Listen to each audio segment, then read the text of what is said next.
Production écrite, La boîte à merveilles, sujet numéro 4. Achoura est perçu, depuis des siècles, comme la fête de l'enfance, de la famille et des traditions. Que pensez-vous? Rédigez un texte argumentatif dans lequel vous développez votre point de vue avec des arguments et des exemples précis. Exemple 1.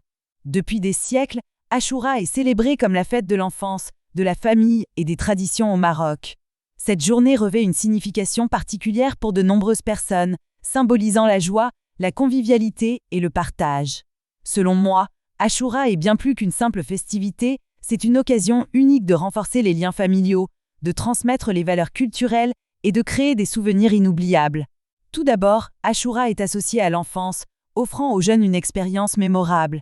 Les enfants sont au cœur de cette fête, revêtant des costumes traditionnels et participant à des jeux et des activités spéciales. Ils se réjouissent des défilés, des spectacles de marionnettes, des danses et des chants traditionnels.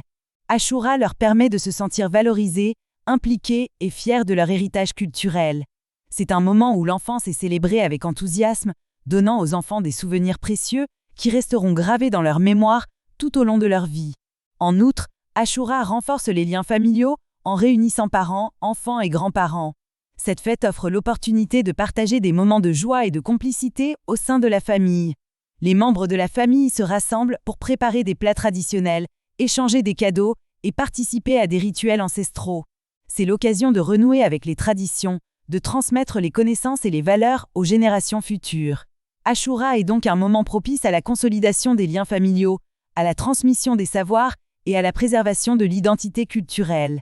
De plus, Achoura est empreinte de nombreuses traditions et coutumes profondément enracinées dans la culture marocaine. La pratique du henné, la décoration des maisons avec des lumières colorées, la préparation de la fameuse rira et la distribution de friandises et de fruits secs sont autant d'éléments qui font d'Achoura une fête unique. Ces traditions perpétuées de génération en génération sont le reflet d'une culture riche et diversifiée. Elles permettent de préserver l'histoire, les croyances et les valeurs propres à la société marocaine, tout en favorisant un sentiment d'appartenance et de fierté chez les individus. En conclusion, Achoura est bien plus qu'une simple fête, elle est le symbole de l'enfance, de la famille et des traditions au Maroc. Elle offre aux enfants des moments de bonheur et de fierté, renforce les liens familiaux et permet de préserver les coutumes et les valeurs culturelles. En participant à cette célébration, nous contribuons à perpétuer notre héritage et à transmettre aux générations futures un attachement profond à nos racines. Achoura représente ainsi une véritable richesse culturelle à préserver et à valoriser. Exemple 2. L'amitié est un thème central dans le roman La boîte à merveilles de Ahmed Sefrioui. À travers les aventures de Sidi Mohamed, le jeune protagoniste, nous découvrons l'importance et les bienfaits de l'amitié entre enfants. Selon moi, cette amitié joue un rôle essentiel dans le développement personnel des enfants, favorisant leur épanouissement, leur solidarité et leur apprentissage du monde qui les entoure. Tout d'abord, l'amitié entre enfants dans le roman crée un sentiment d'appartenance et de soutien mutuel. Sidi Mohamed, enfant solitaire, trouve en Ali, son ami fidèle, un compagnon avec qui partager ses joies et ses peines. Leur amitié naît de la volonté commune de s'évader du quotidien morose et de vivre des aventures palpitantes. Ils se soutiennent mutuellement, s'encouragent et se réconfortent dans les moments difficiles. Cette complicité leur permet de surmonter les obstacles et d'affronter ensemble les épreuves de la vie. Ensuite, l'amitié entre enfants favorise l'apprentissage social et émotionnel. À travers leurs interactions, Sidi Mohamed et Ali développent des compétences essentielles telles que la communication, l'empathie et la coopération. Ils apprennent à partager, à écouter l'autre, à résoudre les conflits de manière pacifique et à respecter les différences.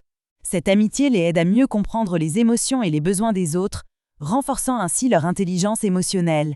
Ils découvrent également la diversité du monde qui les entoure grâce aux rencontres avec d'autres enfants, enrichissant ainsi leur vision et leur compréhension du monde. De plus, l'amitié entre enfants dans le roman souligne l'importance de la solidarité et de l'entraide. Sidi Mohamed et Ali se soutiennent mutuellement dans leurs projets et leurs rêves. Ils partagent leurs connaissances, s'entraident dans leurs devoirs et se donnent des conseils précieux. Cette solidarité entre amis les aide à se sentir moins seuls et à affronter les difficultés avec plus de confiance. Ils découvrent la force du collectif et la puissance de l'amitié pour surmonter les obstacles. En conclusion, l'amitié entre enfants dans le roman La boîte à merveilles est une valeur essentielle qui contribue au développement personnel des enfants.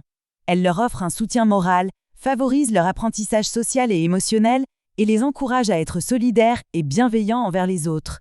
À travers l'amitié entre Sidi Mohamed et Ali, nous comprenons que l'amitié joue un rôle primordial dans la construction de l'identité et la découverte du monde.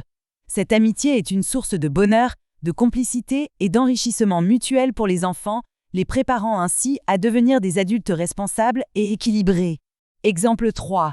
Dans le roman « La boîte à merveilles» d'Ahmed Sefrioui, les femmes occupent une place centrale et jouent un rôle essentiel dans la société marocaine. À travers les personnages de la mère de Sidi Mohamed, de Zineb et de la Gribiche, nous découvrons la force, la résilience et l'influence des femmes. Selon moi, leur présence contribue à l'équilibre et au développement de la communauté en apportant des valeurs essentielles telles que l'amour, la protection et la transmission des traditions. Tout d'abord, les femmes dans le roman incarnent l'amour maternel et veillent sur leurs enfants avec dévouement. La mère de Sidi Mohamed est une figure aimante et protectrice, toujours présente pour soutenir son fils. Elle lui offre un refuge, un lieu où il peut se sentir en sécurité et aimé.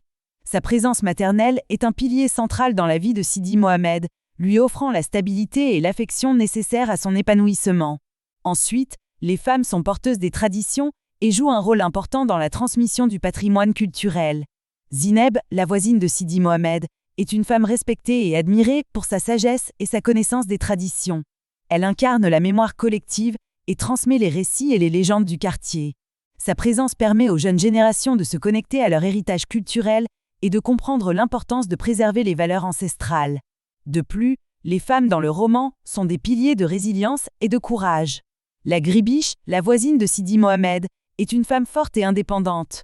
Elle défie les normes sociales en vivant seule et en se tenant debout face aux difficultés de la vie. Sa persévérance et sa détermination sont une source d'inspiration pour Sidi Mohamed et pour les lecteurs. Elle représente la force intérieure et la capacité des femmes à surmonter les épreuves avec dignité. En conclusion, les femmes dans le roman « La boîte à merveilles » occupent des rôles importants et apportent des valeurs essentielles à la communauté.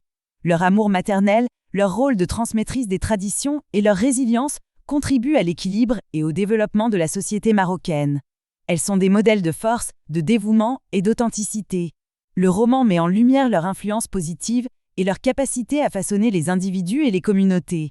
Ainsi, il est indéniable que les femmes jouent un rôle fondamental dans la construction de la société et dans la préservation des valeurs culturelles.